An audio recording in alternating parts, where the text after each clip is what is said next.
கண்டிப்பாக அண்ணன் அன்புமணி அண்ணன் பேருக்கு ஏற்ற மாதிரி எப்பயுமே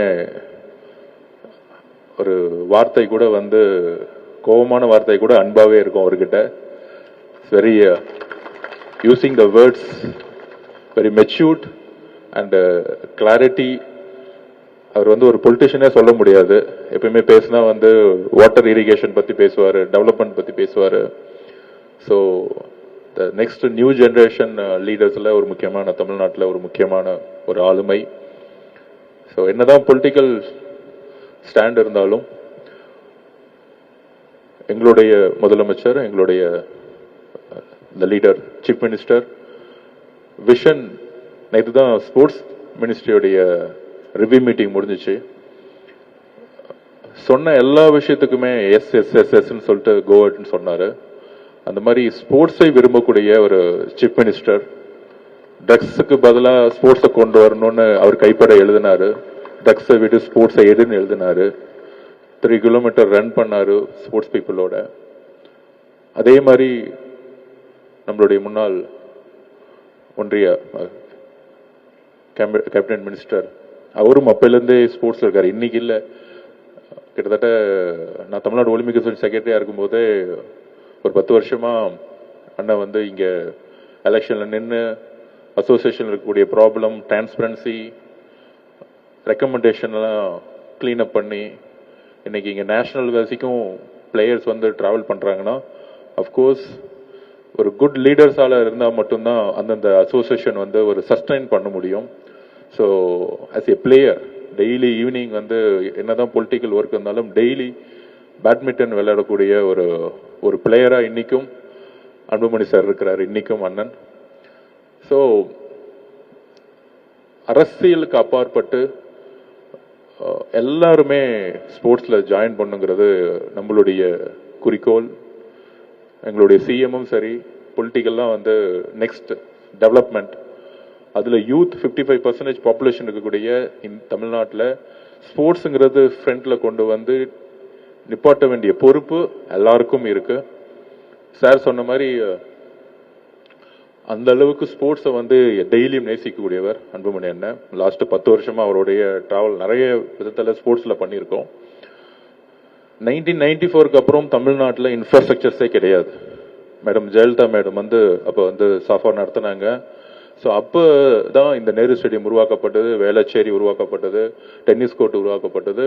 ஆனால் 30 இயர்ஸாக வந்து பக்கத்தில் இருக்க கர்நாடகா, பஞ்சாப், லூதியானா, ஹரியானாலாம், குஜராத் பார்த்தீங்கன்னா இன்டர்நேஷ்னல் ஸ்டேடியம்லாம் பார்த்தீங்கன்னா அடுத்த லெவலில் அப்கிரேட் பண்ணிட்டாங்க. ஸோ நம்ம இன்னும் இந்த ஒரே ஒரு ஸ்டேடியம், அதுவும் அப்கிரேட் பண்ண முடியாத ஒரு ஸ்டேடியம், இன்டர்நேஷ்னல் ஸ்டேடியம் இல்லை இங்கே. ஒரு நேஷனல் கேம்ஸ் நடத்தினா கூட நம்மகிட்ட இன்ஃப்ராஸ்ட்ரக்சர்ஸ் கிடையாது. இதை நேற்று ரிவ்யூ மீட்டிங்கில் சேம்ட சொல்லும் பொழுது கேபிட்டல் எக்ஸ்பென்சஸ்னா நீங்கள் கணக்கே பார்க்காதீங்க, இம்மிடியட்டாக அதுக்கான ஒர்க்கை ஸ்டார்ட் பண்ணுங்கன்னு நேற்று அந்த அளவுக்கு சிஎம் அவர்கள் அப்ரூவ் கொடுத்தாங்க. கூடிய விரைவில் பட்ஜெட்டில் கண்டிப்பாக மாண்பு முதலமைச்சரும் சரி, ஸ்போர்ட்ஸ் மினிஸ்ட்ரியோட அனௌன்ஸ்மெண்ட்லையும் சரி, அனௌன்ஸ்மெண்ட்டாக இருக்காது. வித்தின் 3 இயர்ஸில் ஒரு இன்டர்நேஷ்னல் கேபிட்டல் ஸ்போர்ட்ஸ் ஹப்பா தமிழ்நாட்டு மாறுங்கிறதை அண்ணங்கிட்ட நான் வந்து உறுதிமொழி கொடுக்குறோம். அதனால தான் ஸ்போர்ட்ஸ் மினிஸ்ட்ரி வந்து நாங்கள் நேரு ஸ்டேடியம் மாற்றிட்டோம். 6 மணிக்கு நான் வந்துடுறேன், 7 மணிக்கு எல்லா அஃபிஷியல்ஸும் வந்துடுறாங்க. So everyday morning 7 to 10 sports மினிஸ்ட்ரியோட ஒர்க் இங்கே நடக்கும். அதுக்கப்புறம் தான் நான் செக்ரட்டரியேட் போகிறேன். ஸோ அந்த மாதிரி இன்ஃப்ராஸ்ட்ரக்சர் இல்லாமல் நம்ம அடுத்த கட்டத்துக்கு போக முடியாது. அண்ணா சொன்ன மாதிரி அகாடமிஸ், செர்பியா போனீங்கன்னா 3000 அகாடமிஸ் இருக்கும். அமெரிக்கா போனீங்கன்னா ஒவ்வொரு ஸ்டேட்லையும் ஒவ்வொரு கேமுக்குன்னு அகாடமிஸ் இருக்கும். ஏன் கர்நாடகாவில், பெங்களூர்ல ஸ்விம்மிங்னு ஒரு அகாடமி, அவங்களுக்கு வந்து கிரவுண்ட் கொடுத்துருக்காங்க, அவங்களுக்கு வந்து அசோசியேஷன் ஆஃபீஸ் இருக்கு. ஸோ இங்கே அந்த மாதிரி எதுவுமே கிடையாது. ஸோ இந்த நேரு ஸ்டேடியத்திலேயே இங்கேயே வந்து ஒரு பெரிய ஒலிம்பிக் பவன் கட்டி அசோசியேஷனுக்கு ஒரு ஆஃபீஸ், அவங்களுக்கான ஒவ்வொரு அசோசியேஷனுக்கும் கிரவுண்ட் கட்டி கொடுத்து, அவங்களுக்கான ஆஃபீஸ் கட்டி கொடுத்து, அவங்களுக்கான அகாடமிஸை உருவாக்க வேண்டிய கடமையும் பொறுப்பும் விஷனும் தமிழ்நாடு ஸ்போர்ட்ஸ் டிபார்ட்மெண்ட்டுக்கு எங்களுக்கு இருக்கு. ஏன்னா தமிழ்நாடு ஒலிம்பிக் அசோசியேஷன்ல நான் ஜெனரல் செக்ரட்டரியா இருக்கும்போது இதே கோரிக்கைகளை முன்னாள் இருக்கக்கூடிய டிபார்ட்மெண்ட்ல கொடுத்துருக்கோம். அதே மெம்பர் செக்ரட்டரி தான் இப்பயும் இருக்கிறாரு. ஸோ அதனால அந்த கோரிக்கைகள்லாம், அந்த ஃபைல்லாம் திருப்பி எடுத்து நானும் ஐசிடி சார்லாம் போய் லெட்டராக கொடுப்போம் லாஸ்ட் 5 வருஷத்துக்கு முன்னாடிலாம். ஸோ இப்போ அந்த இடத்துல நமக்கான பொறுப்பு வந்து மக்கள் கொடுக்கும் பொழுது ஸ்பீடப் பண்ண வேண்டிய பொறுப்பு இருக்கு ஆக்சுவலா. ஸோ அப்படி ஒரு இன்டர்நேஷனல் ஸ்டாண்டர்ட் லெவலில் ஒரு ஒலிம்பிக் சிட்டி சார் சொல்ற மாதிரி எங்க வறுமை அதிகமா இருக்கோ, தருமபுரி, திருநெல்வேலி, தூத்துக்குடி, நாகப்பட்டினம், இந்த இடத்துலலாம் ஒலிம்பிக் அகாடமிஸை வந்து உருவாக்குறதுக்கான நேற்று பெரிய டிஸ்கஷன் நடந்துச்சு. அந்த ஒலிம்பிக் உடைய அகாடமிஸ் பார்த்தீங்கன்னா 38 கேம்ஸோடைய இன்டர்நேஷனல் ஸ்டாண்டர்ட் லெவலில் கிரவுண்ட் இருக்கும். ஃபாரின் கோச்சஸ் அப்பாயின்மெண்ட் பண்ண போறோம். அதுல பெஸ்ட் தமிழ்நாடு கோச்சஸை ட்ரைனிங்க்கு ஃபாரின் கோச்சஸ் கிட்ட ட்ரைனிங் எடுக்கிறதுக்கு அப்பாயின்ட் பண்றதுக்கான ஒர்க் நடந்துட்டு இருக்கு. ஸ்போர்ட்ஸ் ஹாஸ்டல் ஃபுல்லா எதுவுமே அப்கிரேட் பண்ணாம இருக்கு. அண்ணன் சொன்ன மாதிரி நேஷனல் பிளேயர் அண்ணனுக்கு தெரியும். நான் இங்க இருக்கக்கூடிய ரூம் நம்பர் 56ல தான் ஸ்போர்ட்ஸ் ஹாஸ்டல் இருந்தேன். ரூம் நம்பர் 56 இங்க தான் இருக்கு. அந்த 56க்கு நான் திருப்பி போகும்போது, நான் போன வாரம் போனேன், 2006ல எப்படி இருந்துச்சோ அதே மாதிரி இருக்கு. அதே இரும்பு கட்டில், அதே ஒரு 10 ஃபேன், அதே 3 பாத்ரூம். ஸோ இதெல்லாம் அப்கிரேட் பண்ணல. இதே நான் குஜராத்துக்கு இப்ப லேட்டஸ்டா போய் பார்த்தேன். நான் அங்க இருக்க ஒரு லேட்டஸ்ட் ஸ்டேடியத்துல sports hostel of national sports hostel of excellence board வச்சு ஒரு 3 ஸ்டார் கேட்டகரிக்கு ஒவ்வொரு ஸ்போர்ட்ஸ் மேனுக்கும் ஒரு ரூம் கொடுத்து, அங்க லைப்ரரி வச்சு, ஒரு ஏசி அகாமடேஷன் கொடுத்து, ஒரு பிளேயருக்கான ரெஸ்பெக்ட் அங்க கொடுக்குறாங்க. டெல்லியில கொடுக்குறாங்க, பஞ்சாப்ல கொடுக்குறாங்க, ஹரியானால கொடுக்குறாங்க. ஆனா நம்ம பிளேயர்ஸ்க்கு வந்து நைட்டு இப்ப நாங்கெல்லாம் தூங்கும்போது கஷ்டப்பட்டு மார்னிங் 3 hours 6 to 9 வரைக்கும் விளையாடுவோம், திருப்பியும் 4 to 8 வரைக்கும் விளையாடுவோம். அவ்வளோ பயங்கர ப்ரெஷர்டு ஒரு ஸ்போர்ட்ஸ் லைஃப் எங்களுக்கு இருக்கும். ஆனா தூங்கலான்னு பார்த்தா ஃபேன் ஓடாது, வேர்த்து கொட்டும், நைட்டு தூக்கம் இருக்காது, ஏசி இருக்காது. ஒரு ஸ்போர்ட்ஸ் மேனுக்கு ஏர் கண்டிஷன் வேணும் ஒரு ஃப்ரீயா தூங்குறதுக்கு. ஏன்னா பாடி வந்து ஓடி ஆல்ரெடி 40 டிகிரி ஒரு வெப்பத்தில் இருக்கும் பொழுது இன்னும் அதிகமான ஒரு ஹீட் பாடியா இருக்கும் ஸ்போர்ட்ஸ் மேனுக்கு. ஸோ இந்த மாதிரி ஒரு நேஷனல் அத்லட்ஸ்க்கு வந்து சின்ன சின்ன விஷயங்கள் வந்து நம்ம கிட்ட ஃபண்ட் இல்லாம இல்லை. ஆனா அது ஒரு சின்ன சின்ன விஷயங்களை வந்து அட்மினிஸ்ட்ரேஷனா பண்ணணும். தமிழ்நாடு முழுசும் ஏசி அகாமடேஷன்ஸ் மாத்த சொல்றதுக்கு மாண்புமிகு முதலமைச்சர் வந்து ஓகே பண்ணியிருக்கிறாரு. அது இல்லாம இந்த 60 daysல ஸ்போர்ட்ஸ் ஹாஸ்டல்ல முன்னாடி 350 rupees தான் இருந்துச்சு. மார்னிங் வரும். நான் ஃபர்ஸ்ட் சாப்பிடும்போது கூட சோசியல் மீடியால வந்து ஏதோ ஒரு வீடியோ எடுத்து பரப்புனாங்க. நான் ஜஸ்ட் சாப்பிடும்போது ஒரே ஒரு இட்லி 2 எக் மட்டும்தான் இருந்துச்சு. ஒரு ஸ்போர்ட்ஸ் மேனுக்கு புரோட்டீன் பேஸ்டு ஃபுட் இருக்கணும். ஆனா ஸ்போர்ட்ஸ் ஹாஸ்டல் நேஷனல் அட்லட்டுக்கு புரோட்டீன் பேஸ்டு ஃபுட்டே கிடையாது. ஒரு இட்லி 2 எக் இருந்துச்சு காலையில. ஸோ சாயில பாத்தீங்கன்னா எல்லா மெனு இருக்கும். பிரெட்ஸ் இருக்கும், கார்ன்ஃபிளவர்ஸ் இருக்கும், நட்ஸ் இருக்கும், ஒரு நேரத்தில் புரோட்டீன் ஃபுட் இருக்கும், கார்ப்ஸ் ஃபுட் இருக்கு, இட்லி இருக்கும். அந்த மாதிரி ஒரு 3-4 மெனு இருக்கும் சாயில. சென்ட்ரல் கவர்மெண்ட்லோடைய சாய் ஹாஸ்டல்ல அந்த மாதிரி இருக்கும். ஸோ அதை அப்கிரேட் பண்றதுக்கு மாண்புமிகு முதலமைச்சர் சொன்ன உடனே 350ங்கிறது 450 ஆச்சு. கிட்டுக்கு வந்து 25,000 மாத்திருக்கோம். வருஷத்துக்கு மினிமம் 3 நைட் ஷூஸ், அந்த மாதிரி ஒரு குவாலிட்டியான ஷூஸ் கொடுக்கணும். கிட்ஸ் வந்து மினிமம் கிட்டத்தட்ட 8 பேர் கொடுக்கணும். அப்படிலாம் போட்டு ஆல்மோஸ்ட் 12 crores உடைய சாங்ஷனை இந்த 30 daysல நம்ம அப்ரூவ் பண்ணி சாங்ஷன் பண்ணியாச்சு ஆக்சுவலா. ஸோ ஆல்மோஸ்ட் தமிழ்நாடு முழுசு இருக்கக்கூடிய ஹாஸ்டல் பிளஸ் எல்லா டிஸ்ட்ரிக்ட்லயும் ஸ்போர்ட்ஸ் ஹாஸ்டல் ஆரம்பிக்கணும் நம்ம நினைச்சிட்டு இருக்கோம் ஆக்சுவலா. இப்போ தருமபுரியில ஸ்போர்ட்ஸ் ஹாஸ்டல் இருக்கணும். கள்ளக்குறிச்சியில கல்வராய்மலை போயிட்டு வந்தோம். அங்க மேல 7 ஏக்கர் சூஸ் பண்ணி அங்க ஒரு ஷெட்யூல் டிரைப்ஸுக்கு பழங்குடி மக்களுக்குன்னு ஒரு ஸ்போர்ட்ஸ் ஒரு மினி ஒரு ஒலிம்பிக் மாதிரி அங்க கட்டுறதுக்கான பூர்வாங்க பண்ணி நடந்திருக்கு. இது எல்லாமே மாண்புமிகு முதலமைச்சர் அவர்கள் சொன்ன உடனே இதை வந்து எவ்வளவு ஸ்பீடா பண்ண முடியுமோ அவ்வளவு ஸ்பீடா பண்ணுங்க. ஸ்போர்ட்ஸ் உடைய இன்ஃப்ராஸ்ட்ரக்சருங்கிறது கேபிட்டல் எக்ஸ்பென்சஸ்ல கொண்டு வந்துட்டு அதுக்கு எவ்வளவு வேணா செலவு பண்ணுங்க அப்படிங்கறத அப்படி ஒரு டிஸ்கஷன்ஸை சிஎம் அவர்கள் உடனடியா நேற்று கிளியர் பண்ணாரு. ஸோ அந்த அளவுக்கு ஸ்போர்ட்ஸை விரும்பிய ஒரு முதலமைச்சர், விரும்பக்கூடிய முதலமைச்சர் எல்லா யூத்தையும் விளையாடுங்க, எங்கெல்லாம் ஒரு காலி வேக்கன்ட் கிரவுண்ட் இருக்கும் அங்கெல்லாம் ஒரு எம்ஓஇ போட்டு கிளீன் அப் பண்ணி ஃபெர்டிலைட் போட்டு விளையாட வைங்க, எல்லா யூத்தையும் விளையாட வைங்க, மார்னிங் 6ல இருந்து 10 வரைக்கும் நீங்க வந்து விளையாட வைங்க அப்படின்னு ஒரு இன்ஸ்ட்ரக்ஷன் வந்து முதலமைச்சர் கொடுத்திருக்கிறாரு. அதனால அண்ணன் அன்புமணி அந்த மாதிரி அவரு லைஃப்ல வந்து பாலிடிக்ஸ் முக்கியமா ஸ்போர்ட்ஸ் முக்கியமான ஃபர்ஸ்ட் ஸ்போர்ட்ஸ்னு சொல்லுவாரு. அதேதான் எங்களுக்கும் பாலிடிக்ஸா ஸ்போர்ட்ஸ் ஆனா ஃபர்ஸ்ட் ஸ்போர்ட்ஸ். ஏன்னா அங்க கீழ இருந்து நாங்க வந்திருக்கோம். ஏன்னா ஸ்போர்ட்ஸ் வந்து பொதுவா ஒரு பாசிட்டிவ். பிரேசில்ல வந்து நிறைய இடத்துல ட்ரக்ஸ் வந்துச்சு ஒரு கல்ச்சர். அப்ப அந்த கவர்மெண்ட் என்ன பண்ணாங்கன்னா எல்லா இடம் எங்கெல்லாம் ஃபுட்பால் கிரவுண்ட் இருக்கும் அதெல்லாம் அந்த வேக்கண்டான கிரவுண்ட் எல்லாம் ஓபன் பண்ணி விட்டு ஃபுட்பால் என்கரேஜ் பண்ணாங்க. இன்டர்நேஷனல் லெவலில் பிரேசிலும் சக்ஸஸ் பண்ணாங்க. அப்போ ட்ரக்ஸோடைய அடிக்ஷன்ஸ் வந்து குறைஞ்சிட்டே இருந்துச்சு. ஸோ இதுதான் வந்து யூத்தை வந்து ஒரு நல்ல ஒரு பாசிட்டிவா எனர்ஜெட்டிக் மாத்தினா அது ஸ்போர்ட்ஸுக்கு தான் முடியும். அதனால இனிமேட் எக்ஸிகியூஷன்ல நிறைய கான்சென்ட்ரேட் பண்ண சொல்லியிருக்காரு மாண்புமிகு முதலமைச்சர் அவர்கள். அகாடமி சொன்னாரு, உறுதியாக 10 அகாடமி இருக்கு. அண்ணா நீங்க சொல்றதுக்கு முன்னாடியே தர்மபுரியை நாங்க மார்க் பண்ணி வச்சிருக்கோம். நாங்க ஒரு அகாடமியை நாங்க ஆக்சுவலா திருவண்ணாமலையில ஒரு அகாடமி. ஸோ இந்த மாதிரி எங்கெல்லாம் வறுமை அதிகமா இருக்கோ, எங்கெல்லாம் லிக்கர் சேல்ஸ் அதிகமா இருக்கோ, எங்கெல்லாம் ட்ரக்ஸோட மூவ்மெண்ட் அதிகமா இருக்கோ, அங்கெல்லாம் ஸ்போர்ட்ஸை வந்து ஒரு பெரிய பெரிய கிரவுண்டை போட்டு நம்ம வந்து கொண்டு போகணுங்கிறது ஒரு பெரிய விஷயம் இருக்கு. இன்னொரு முக்கியமான விஷயம், 125 வருஷத்துல இந்த ஒலிம்பிக்ஸ்ல தமிழ்நாட்டில இருந்து ஒரு மெடல் இது வரைக்கும் நம்ம வாங்கினதே கிடையாது. எஜுகேஷன்ல டெவலப் ஆயிருக்கோம், அதர் டிபார்ட்மெண்ட் டெவலப் இருக்கும். ஆனால் ஸ்போர்ட்ஸ்ல இருந்து இது வரைக்கும் நம்ம ஒரு மெடல் நம்ம வாங்கினதில்லை. பேட்மிண்டன்ல இருந்து ஒரு எக்ஸாம்பிளா நம்மளுடைய பக்கத்து மாநில இருந்து சிந்து மேடம் வந்தாங்க. அதே மாதிரி பேட்மிண்டன்ல இருந்து ஒலிம்பிக் பிளேயர் உருவாக்குறதுக்கு ஒரு அகாடமியை கண்டிப்பாக தமிழ்நாட்டில் உருவாக்கணும்.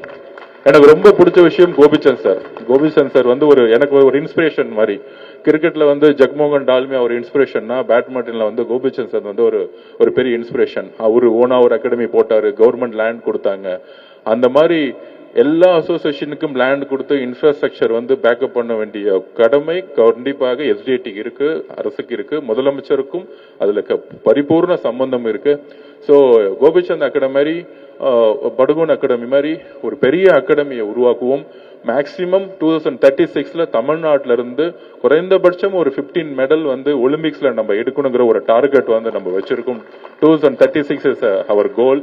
அதுக்கு பேட்மிண்டனுக்கு என்னெல்லாம் தேவையோ, பிளேயர்ஸுக்கு ஆகட்டும், கோச்சஸ்க்கு ஆகட்டும், இல்லை இன்டர்நேஷனல் ஃபாரின் கோச்சை நீங்க அப்பாயின்ட் பண்றதா இருந்தா கூட நீங்க அப்பாயின்மெண்ட் பண்ணுங்க. அதுக்கான பினான்சியல் சப்போர்ட் வந்து எஸ்டிஐல இருந்து நாங்க கொடுக்கறதுக்கு ரெடியா இருக்கோம். ஒரு பிகினர் கோச், ஒரு senior coach, 2 foreign coaches plus local இருக்க ஒரு 5 to 10 கோச்சஸை வந்து பேக்கப் பண்ணி அவங்களுக்கு நம்ம ட்ரைனிங் கொடுக்கலாம். நம்மளுடைய பிளேயர்ஸ் ஹாஸ்டல்ல கொண்டு வரதுக்கு, இந்த ஒலிம்பிக் அகாடமியோட ஹாஸ்டல்ல பேட்மிண்டன் பிளேயர்ஸ் கொண்டு வரதுக்கு என்ன தேவைகளோ நம்மளுடைய ஸ்டேட் கவர்மெண்ட் செய்யறதுக்கு ரெடியா இருக்கு. கூடிய சீக்கிரத்துல நேற்று டிஸ்கஷன் பண்ணும்போது சிஎம் கிட்ட சொன்னோம், இந்த ஐஏஎஸ் ஐபிஎஸ்க்கு வந்து எப்பயுமே ஒரு ஈவெண்ட்ஸ் நடத்துவாங்க. கிரிக்கெட்டுக்கும் அது அத்லெட்டிக் நடத்துவாங்க, ஸ்விம்மிங் நடத்துவாங்க, எல்லா ஈவெண்ட் நடத்துவாங்க. 34 கேம்ஸ் சூஸ் பண்ணி யார் வேணா இதுல வேணா பார்ட்டிசிபேட் பண்ணலாம். அதுல முதல் முறையா ஒரு பிளான் பண்ணியிருக்கோம், ஸ்போர்ட்ஸ் ஃபார் எவ்ரி ஒன் அப்படிங்கிற கான்செப்டுக்காக எல்லா எம்எல்ஏஸும் எல்லா எம்பிஸும் ஸ்போர்ட்ஸ்ல பார்ட்டிசிபேட் பண்ணணும்.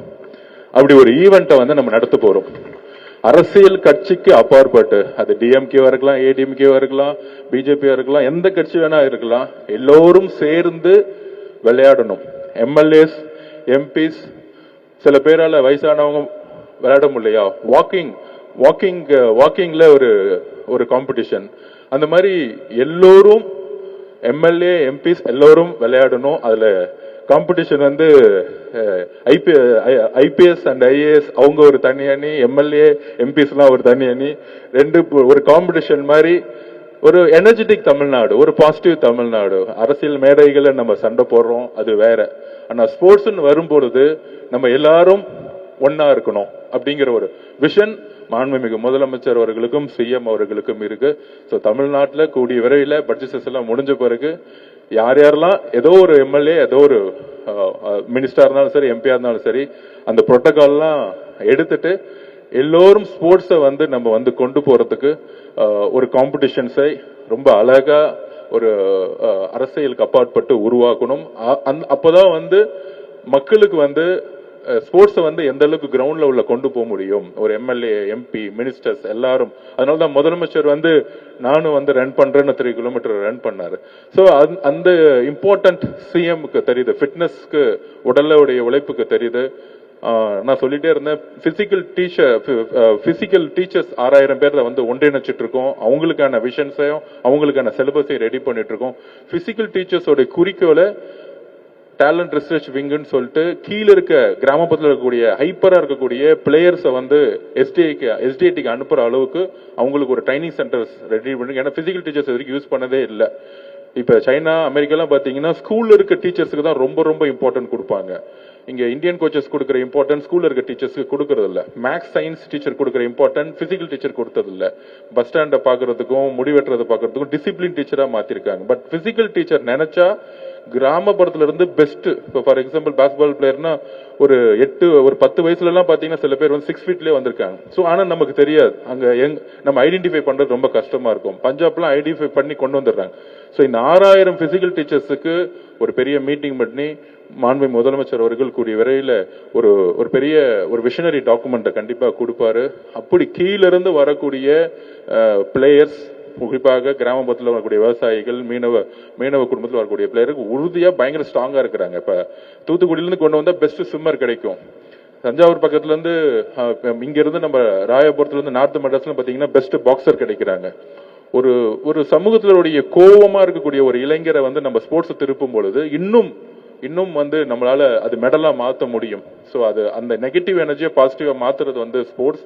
அதனால academies, international standard level Olympic cities, இது எல்லாமே ரிவ்யூ பண்ணிட்டு இருக்கோம். அதே மாதிரி ஒவ்வொரு அசோசியேஷனுக்கான ஒரு அகாடமிஸ், அவங்களுக்கான ஆஃபீஸ், அவங்களுக்கான தங்கும் இடம், அவங்க பிராக்டிஸ் பண்றதுக்கான இடம். இங்கிருந்து பிளேயர்ஸ் எல்லாம் வந்து ட்ரெயின்ல போகும்போது கஷ்டப்படுறாங்க. இப்ப மாண்புமிகு முதலமைச்சர் சொன்னார், அவங்கள நம்ம வந்து பிளைட்ல வந்து அனுப்பிச்சு விடணும் அப்படின்னு சொல்லியிருக்காரு. எல்லா பிளேயர்ஸ், இட்ஸ் நாட் ஒரு பிளேயர் கிடையாது, தமிழ்நாட்டில் இருக்கக்கூடிய எல்லா பிளேயர்ஸும் யாரு தமிழ்நாடு டிஷர்ட் போடுறாங்களோ அவங்கள பத்திரமா நம்ம வந்து கூட்டிட்டு வரணும்ங்கிறது செய்யமுடைய எல்லாத்துடைய தாட்டும் ஒரே மாதிரி இருக்கு. அதனால சின்ன சின்ன விஷயங்களை நம்ம உருவாக்குவோம். இன்டர்நேஷனல் ஸ்டாண்டர்ட் லெவல்ல இன்ஃப்ராஸ்ட்ரக்சரை உருவாக்கக்கூடிய இடத்துல இருக்கும். நமக்கு ஒரு இன்டர்நேஷனல் ஸ்டாண்டர்ட் லெவல் இன்ஃப்ராஸ்ட்ரக்சர் தமிழ்நாட்டில் கிடையாது, இந்தியா முழுக்க உருவாயிருச்சு. மேகாலயில நேஷனல் கேம்ஸ் நடக்குது, ஆனா இது வரைக்கும் நம்ம நேஷனல் கேம்ஸ் நடத்துனதே கிடையாது. நேஷனல் கேம்ஸ்ல நம்ம 6வது 7வது இடத்துல இருக்கிறோம். ஸோ அப்போ இதெல்லாம் சரி செய்யக்கூடிய இடத்துல உறுதியாக ஒரு விஷனோட மாண்புமிகு முதலமைச்சருடைய ஒரு விஷன்ல ஃபுல்லா நாங்க எல்லாரும் ஒர்க் பண்ணிட்டு இருக்கோம். கீழே ஸ்போர்ட்ஸ் ஹாஸ்டல்ல இருந்து வந்ததுனால, அதுவும் அசோசியேஷனுடைய அட்மினிஸ்ட்ரேஷன்ல இருந்து வந்ததுனால ஒவ்வொரு விஷயமும் எங்களுக்கு கீழே கிரவுண்ட்ல இருந்து புரிஞ்சிட்டு வந்திருக்கும். அதனால எல்லோரும் ஒன்றிணைவோம். பாலிடிக்ஸ்க்கு அப்பாற்பட்டு ஒரு நல்ல ஒரு யூத்ஸ் சொசைட்டியை உருவாக்குறதுக்கும், ஒரு எனர்ஜெட்டிக் சொசைட்டியை உருவாக்குறதுக்கும், ஒலிம்பிக்ல மெடல்ஸை உருவாக்குவதற்கும் கூடிய விரைவில் அதுக்கான ஒரு விஷனோட நம்ம பயணிப்போம். உறுதியாக பேட்மிண்டன் அசோசியேஷனுக்கு என்னெல்லாம் வேணுமோ, நான் சொன்ன மாதிரி ஃபாரின் கோச்சஸ், அதுக்கான இடம் இப்போ வந்து ரெடி பண்ணிட்டு இருக்கோம். எல்லா அசோசியேஷனுக்கும் ஒரே இடத்துல அகாடமிஸையும் அகாமடேஷன் சென்டரையும் ட்ரைனிங் சென்டர்ஸையும் அதுக்கான இடத்தெல்லாம் இப்போ வந்து பிளான் பண்ணிட்டு இருக்கோம். ஸோ கூடிய விரைவில் அதுக்கான அனௌன்ஸ்மெண்ட் வருங்கிறத சொல்லி வாய்ப்பு கொடுத்த அனைவருக்கும் சாருக்கும் ரொம்ப ரொம்ப நன்றிங்கிறத தெரிவிச்சுக்கிறோம். தேங்க்யூ.